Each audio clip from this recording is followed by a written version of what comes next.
আপনি জানেন যে এসআইআর ফুল ফর্মটা হচ্ছে স্পেশাল ইন্টেন্সিভ রিভিশন, অর্থাৎ বিশেষ নিবিড় সংশোধন। কার সংশোধন? ভোটার লিস্টের সংশোধন। তো ভোটার লিস্ট যখন তৈরি হচ্ছে প্রতি বছর, কোনো সময় দেখছি যে অনেক মানুষ ভোটার লিস্ট থেকে বেরিয়ে যাচ্ছে, কোনো লোক নতুন ঢুকছে।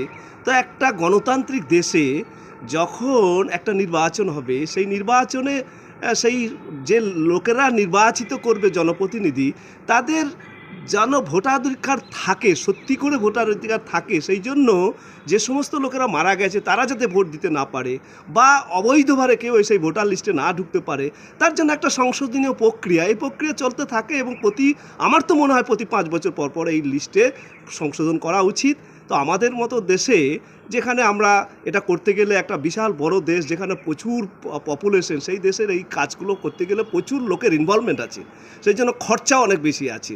কিন্তু আমাদের প্রতি 20 বছর 22 বছর পর পর এই সংশোধন হয়ে আসছে। ভবিষ্যতে দেখা যাবে যেভাবে ভারতবর্ষ এগিয়ে যাচ্ছে অর্থনৈতিকভাবে, সামরিক ক্ষেত্রে, বিভিন্ন বিজ্ঞানিক ক্ষেত্রে, সব জায়গায় যেভাবে এগিয়ে যাচ্ছে, আমাদের প্রতি বছর 5 বছর পর পর ইলেকশন আসার সঙ্গে সঙ্গেই দেখবেন তার আগে ওটা অটোমেটিক্যালি এই পদ্ধতি চলতে থাকবে। সেখানে মানুষের কোনো এর ব্যাপারে কোনো বাধা বিপত্তি থাকার কথা নয়। তাছাড়াও একটা গুরুত্বপূর্ণ বিষয়, আমি যে রাজ্যে বাস করি, পশ্চিমবঙ্গ একটা রাজ্য, যে রাজ্যে সবচেয়ে বেশি এর বিরোধিতা হচ্ছে, এবং অন্য অন্য রাজ্যে যেখানে আরও বড় 12-13টা দেশের স্পেশাল ইন্টেন্সিভ রিভিশন প্রসেস চলছে, সেখানে কিন্তু এই ধরনের বিরোধিতা হচ্ছে না। এই সমস্ত বিরোধিতার মেন কারণই হচ্ছে রাজনৈতিক কারণ।